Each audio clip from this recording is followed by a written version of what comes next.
Buenos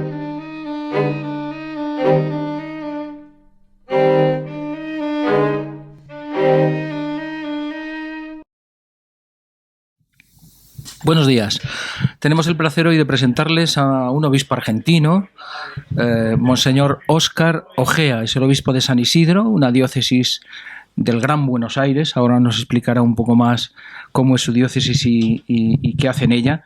Es también el responsable de Cáritas de la Conferencia Episcopal Argentina y es quizás de los pocos o de los muchos obispos que puede presumir de haber sido compañero y además yo creo que amigo del Papa, ¿no? Bueno, en realidad, José Manuel, primero quería agradecerle esta oportunidad de comunicarme con ustedes y saludar especialmente a Monseñor Carlos y su hospitalidad de estar aquí en su diócesis. No sé si tendré tiempo de verle porque estoy muy poquito tiempo. Vengo en visita familiar. Ha venido a ver a su hermano que vive en Madrid. Vine a ver a mi hermano que hace casi 40 años que vive acá, de modo que es reconocer la familia. Sí. En el año 2006, fui llamado al episcopado y he sido obispo auxiliar de Buenos Aires durante 3 años. Y esos 3 años... Auxiliar como señor Bergoglio, cuando él era cardenal. Claro, claro. Arzobispo. Él era arzobispo de Buenos Aires, entonces yo fui vicario episcopal. En Buenos Aires hay 6 obispos auxiliares, es una diócesis enorme, y yo fui uno de esos obispos. Durante 3 años colaboré con él en la Vicaría Episcopal del Centro, que es una de las zonas en que se divide la Arquidiócesis de Buenos Aires. Así que bueno, ya le conocía desde cuando era obispo nuestro, desde el año 92, le conocí como pastor, yo era párroco y luego, bueno, posiblemente le he conocido más íntimamente siendo su obispo auxiliar y pudiendo tener el honor de colaborar con él, ¿no? De ahí pasó a ser obispo residencial de San Isidro. Ahí pasé a ser obispo de San Isidro en el año 2009, obispo coadjutor primero 2 años y luego en el 2011 ya obispo residencial. Cambió mucho el Papa. El Papa que usted conoció allí, siendo cardenal, a lo que conocemos ahora, ¿ha habido un gran cambio? Desde mi óptica no, tal vez porque lo he conocido en la intimidad. Yo creo que hay una plenitud, todo lo que estaba en germen lo ha llevado a la plenitud, ¿no? Yo veo en el Papa un hombre pleno, un hombre que está, digamos, luminoso, ¿no? Uh-huh. Pero todo estaba en germen, digamos, que todo estaba en ciernes. Tal vez en lo público, ¿no? Su modo parecía o más tímido, sin embargo... Sonríe más ahora. Es el mismo en pleno, digamos. ¿Cuál es el secreto de esa felicidad que transmite? Parece como estar imbuido de una misión especial. Yo tengo una carta de él muy poquito tiempo después de que fuera llamado al episcopado, ¿no? Y en la carta me dice más o menos así: cuando pensé que iba a ser elegido, me inundó una gran paz, que sabía de movida que no era mía. Me siento blindado por esa paz. Gracias a ella sobrevivo. Y yo pienso que es la gracia de Estado, en primer lugar. Y en segundo lugar, bueno, esto que he hablado de la plenitud de sus dones y de sus cualidades personales, que son muchísimas. César ya las tenía y ahora tiene una plataforma, digamos, una palestra mundial. Claro, así es. ¿Qué significa para Argentina el tener un papa argentino por primera vez en la historia, un papa latinoamericano por primera vez en la historia? ¿Se les va a subir a ustedes el ego más todavía? Bueno, él nos ha cargado, nos ha encargado, nosotros decimos, nos ha hecho chistes con respecto a eso, ¿no? Sí. A no creérnosla, ¿no? Incluso en sus primeras palabras al episcopado argentino nos ha dicho: recen para que no me la crea. En realidad estamos muy felices de tener el Papa argentino, nos sentimos realmente honrados. Yo estoy orgulloso de poder vivir este momento de la Iglesia, que se presenta como un momento lleno de posibilidades pastorales, un momento de pensar muchísimas cosas nuevas en la Iglesia, un momento de una gran apertura y de una invitación a la cercanía muy profunda a los hermanos que no creen o a los hermanos que están lejos, de modo que estamos felices. ¿Hay una especie de revolución tranquila en marcha? Yo pienso que sí. Las palabras del Papa y los gestos del Papa, yo creo que el cariño que despierta en la gente, y especialmente yo diría en aquellos hermanos que están más lejos, yo creo que van poniendo en movimiento y nos van haciendo interrogar sobre muchas cosas, ¿no? ¿Nos hacía falta ese paso a esa incidencia tan clara que él hace en la misericordia, en la ternura? Sí, yo pienso que sí. En realidad podía estar el tema de la misericordia muy presente en las palabras, en las encíclicas de los papas anteriores. En los gestos concretos del Papa se ve esto con toda claridad, ¿no? Su preferencia por los más pobres, por los débiles, ¿no? Su bula sobre el año de la misericordia.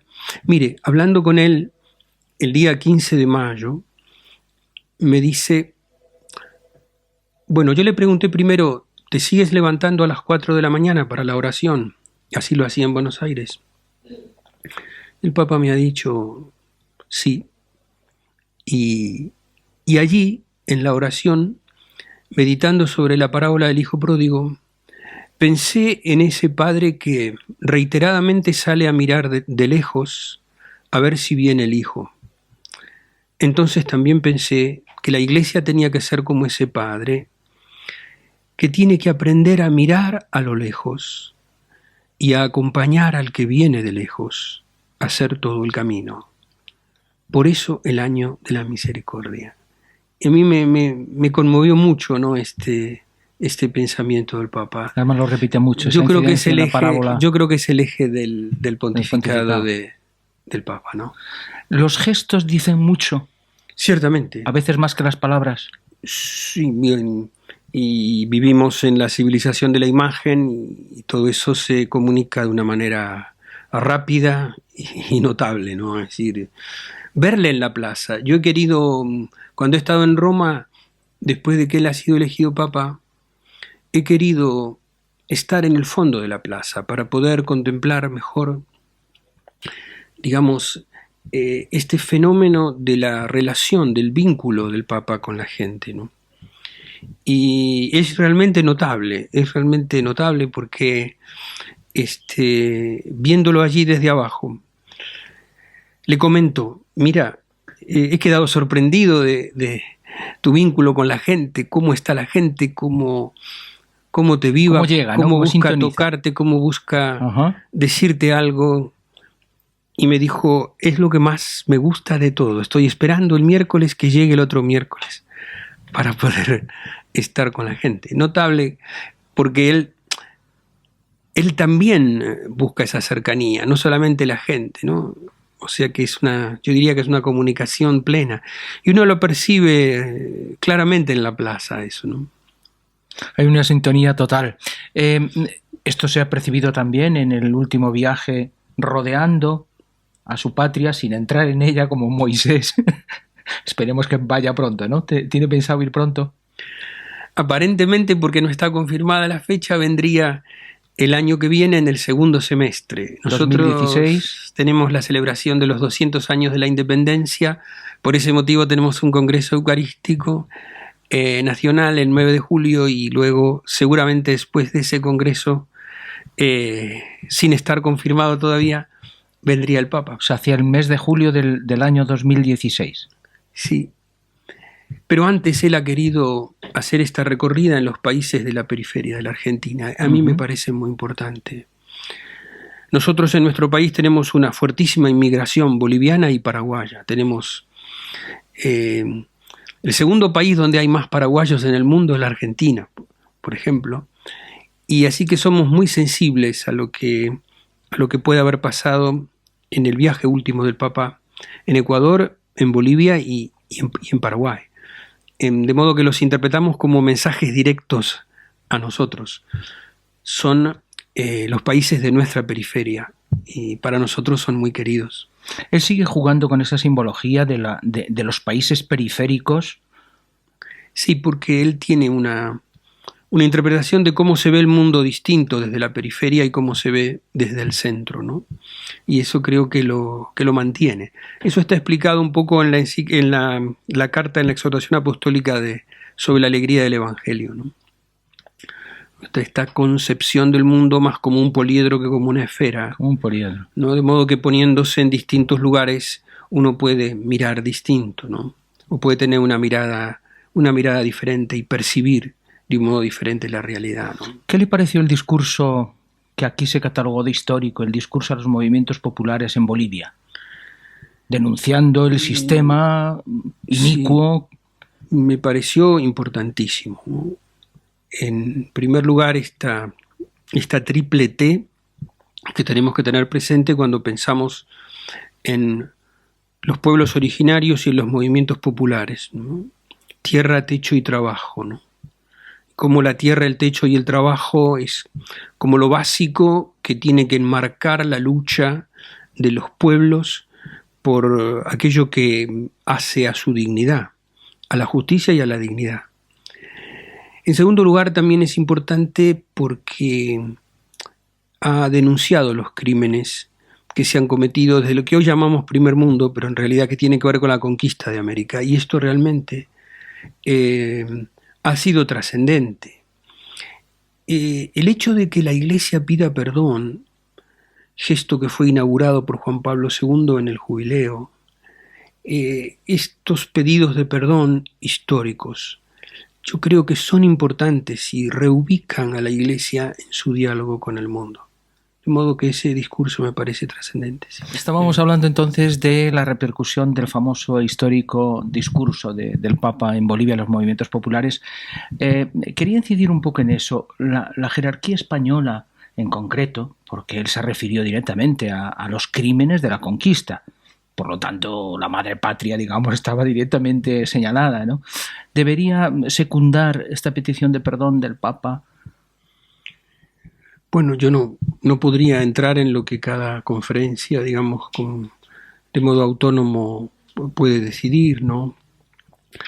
Pero a mí me parece que es un gesto religioso, ¿no? Es una manera de, como dije hace un ratito, de reposicionar a la Iglesia en su diálogo con el mundo y especialmente con el mundo de los más desprotegidos, ¿no? Y de los países originarios, ¿no? Yo creo que la renovación del respeto por las raíces de los países originarios en América Latina es muy importante. De hecho, él en ese mismo discurso revalorizó la figura de los misioneros españoles y de un Bartolomé de las Casas, etcétera. De aquellos misioneros maravillosos que intentaron hacer una verdadera síntesis cultural y que pudieron tomar de un modo magistral los elementos de la cultura indígena con un modo de inculturación extraordinario para poder evangelizar, ¿no? Yo creo que eso es bueno poder resaltarlo, y para resaltarlo también hay que pedir perdón de todo aquello que no se hizo de un modo evangélico. Yo creo que lo que el Papa ha intentado es eso, ¿no? Reposicionar el Evangelio en esta situación. Hablaba de la lógica de la espada. Claro. El próximo viaje también va a ser histórico, ¿no? El próximo viaje que se prepara para septiembre a Cuba y a Estados Unidos. Sí, yo pienso que sí. Justamente yo vengo de Cuba porque tenemos en la diócesis de Holguín, en Cuba, en el oriente de Cuba, desde hace más de 20 años, nuestra diócesis tiene confiada una parroquia donde hay 2 sacerdotes argentinos de la diócesis de San Isidro que están atendiendo la parroquia y que se van renovando con el tiempo. Y realmente hay un entusiasmo en el pueblo, un deseo vivo, ¿no?, de esta visita. Cuba ha recibido las visitas de 2 pontífices, de Juan Pablo, que fue una visita histórica, porque realmente Cuba es un antes y un después de Juan Pablo, la visita de Benedicto hace poco y ahora la visita de Francisco.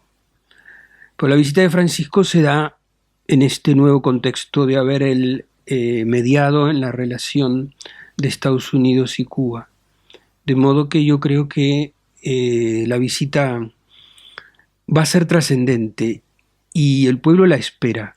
Yo estuve en la diócesis de Holguín y es la primera vez que él va a ir a esta diócesis. Es la tercera ciudad de Cuba, tiene mucha importancia también y la gente está como llena de orgullo de que el Papa O sea, la gente haya querido aprovechará ir allá. la ocasión para agradecerle ese paso histórico que también él ha contribuido a que se dé, ¿no? Sin duda. Y además tiene mucha esperanza en lo que el Papa va a decir, tanto sobre la familia, que es un tema fundamental en Cuba, la familia por el éxodo que ha habido de cubanos y por, digamos, estar tantos cubanos en el exterior. Hay muchas familias rotas o muchas familias que han sufrido la lejanía y que sufren la lejanía de seres queridos, de modo que la palabra del Papa en este tema va a ser sumamente importante. Todo lo que tiene que ver con la situación social. El Papa viene como a renovar el impulso misionero en Cuba, a hacer un reconocimiento de lo que ha significado la Virgen cuando se ha roto la cadena de comunicación de la fe, porque en eso hay que ser claro, en Cuba se ha roto la cadena de transmisión de comunicación de la fe generacionalmente. Entonces, la Virgen y la devoción a la Virgen, Nuestra Señora de la Caridad del Cobre, ha sido lo que ha mantenido. Porque aglutina a todos, ateos incluidos. Aglutina a todos, porque también es un símbolo nacional. Entonces, yo creo que el Papa va a hacer un hincapié importantísimo en esta devoción histórica del pueblo cubano, ¿no? Y en USA se presenta más complicado, ¿no? Bueno, allí, digamos, hay amigos, hermanos norteamericanos que lo quieren al Papa mucho, otros que no lo quieren, otros que han interpretado las últimas cartas como una postura muy de frente al mundo capitalista. Yo creo que van a tener oportunidad de entenderlo mejor, de entender mejor cuál es su mensaje, sobre todo su mensaje a las Naciones Unidas, de entender mejor el humanismo de su mensaje y ahora más dentro de esta nueva encíclica que es extraordinaria, la encíclica Laudato Si, donde él ha propuesto un modo de ética mucho más integral y apasionante que de alguna manera nos vincula más hondamente con todos los hermanos, aún los no creyentes, que es el cuidado de la casa común, la relación con la madre hermana tierra, y desde allí, desde esos deberes, la relación conmigo mismo, la relación con Dios, la relación con la comunidad y el vínculo con los hermanos más pobres, y establecer en ese tipo de vínculos o proponer una moral integral e integrada. Yo creo que esto es nuevo y apasionante y al mismo tiempo pienso que va a ser muy importante para la construcción de un humanismo nuevo. Uh-huh. De hecho, en la misma encíclica propone incluso gestos concretos, muy concretos, pero también hay quien le critica, algún cardenal últimamente le ha criticado el que no debería meterse en cosas científicas, que eso debería dejarlo de lado. Bueno, yo creo que el Papa entra en lo científico, pero desde una mirada que tiene que ver con la fe y que tiene que ver con la responsabilidad y el cuidado humano de la creación. Así que no es un entrar en lo científico. La prueba está que la presentación de la encíclica o en la presentación de la encíclica junto con el cardenal Tucson también estuvo un científico como avalando de alguna manera, un científico que creo que era agnóstico, no recuerdo en este momento el nombre, como avalando la postura del Papa. Yo creo que puede haber temas controvertidos, que es verdad que no pertenece a la Iglesia entrar en temas científicos, pero sí le pertenece una mirada de fe, por ejemplo, en estas cuestiones tan concretas sobre lo que significa la tala indiscriminada de árboles, la sequía, la contaminación del ambiente, todo este tema de la basura, el tema de los agroquímicos, todos estos temas del que hacen al cambio climático, cómo inciden en el mundo de la pobreza. Yo creo que esto, dicho de un modo claro, es incontrastable. Y en el fondo yo creo que va a ser una de las cosas más importantes del mensaje del Papa a las Naciones Unidas. Uh-huh. Hablemos un poco de Argentina y de su diócesis. Primero, en Argentina, ¿el efecto del Papa se nota? Es decir, ¿hay más cristianos por tener un Papa argentino? Yo creo que hay más disposición a escuchar el mensaje, a estar abiertos al mensaje. Hay una parte inmensa del pueblo de Dios que al estar tan feliz está movilizada desde el punto de vista misionero y evangélico por una actitud distinta. Yo pienso que los obispos y los sacerdotes todavía no estamos a la altura de cómo podemos ayudar al Papa mejor. Pero esto creo que no solamente pasa en la Argentina, sino que pasa también en otros países, en España, ¿no? Sin duda. De modo que... ¿Por qué nos cuesta tanto eso? Subirnos, aprovechar esta oportunidad que tenemos de que hay un icono que nos lo pone fácil. Yo creo que estamos demasiado acostumbrados a correr de un modo adelantado frente a una cabeza más conservadora y más atrasada. Es como si fuera un hábito, ¿no? Un hábito de contestar a la autoridad que no era lo suficientemente abierta o como uno la deseaba. De pronto, cuando cambian los términos y la cabeza está más adelante, entonces el esfuerzo es mucho más grande. Cambia el hábito. No sé si esto es claro o si lo he expresado con claridad. Clarísimo. Pero han cambiado los paradigmas. Claro. Han cambiado los paradigmas. Y está sacudiendo la vida incluso de los obispos, sobre todo. Sin duda. De los curas y de la gente. Eso sin duda. No le quepa la menor duda que el obispo, desde que Francisco es papa, está muchísimo más exigido, muchísimo más comprometido a estar a la altura de esta nueva situación pastoral. Porque la gente le está diciendo, oiga, que el Papa dice que no obispos príncipes. Claro. Y por lo tanto no palacios, ni grandes coches, ni... Bueno. Y habrá que... Y escuchar a la gente y ser humilde. También hay problemas en Argentina. Usted como presidenta de Cáritas, en España estamos pasando una crisis brutal, como usted sabe. Sí. En Argentina también tienen problemas de pobreza. Yo diría... muy serios, ¿no? Nosotros tenemos, sobre todo en Argentina, el tema de narcotráfico, que es un tema realmente sumamente complejo.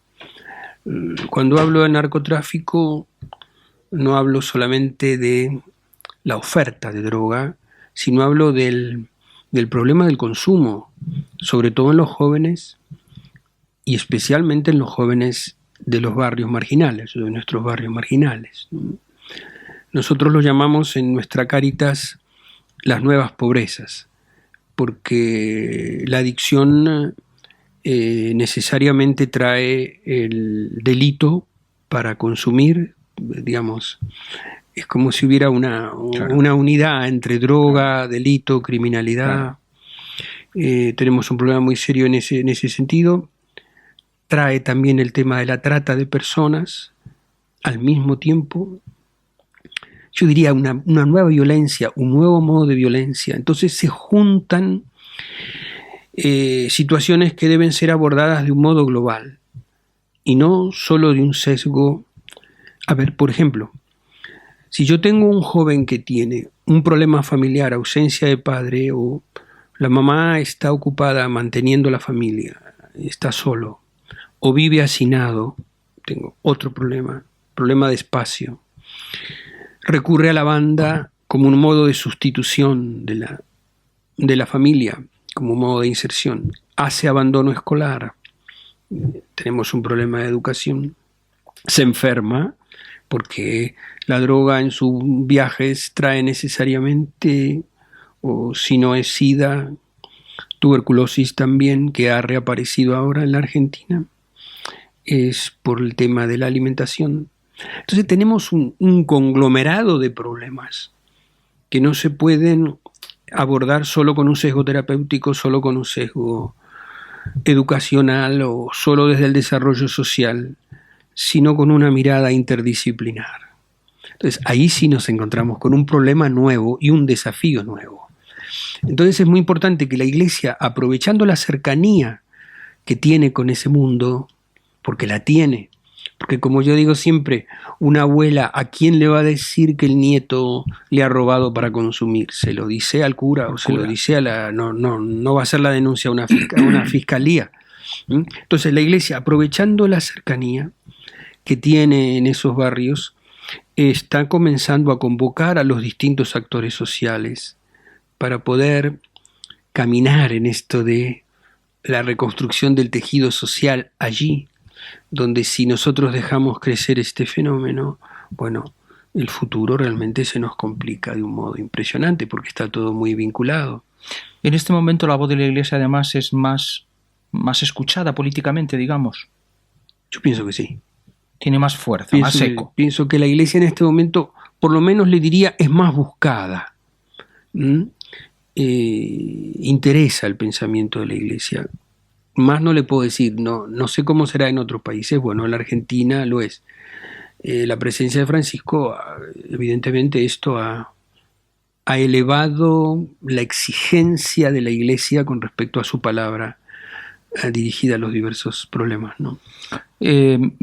Su diócesis es más pequeña, pero está en el Gran Buenos Aires. Me imagino que alguno de estos problemas también le toca. ¿Cuántos millones de personas? ¿1.300.000?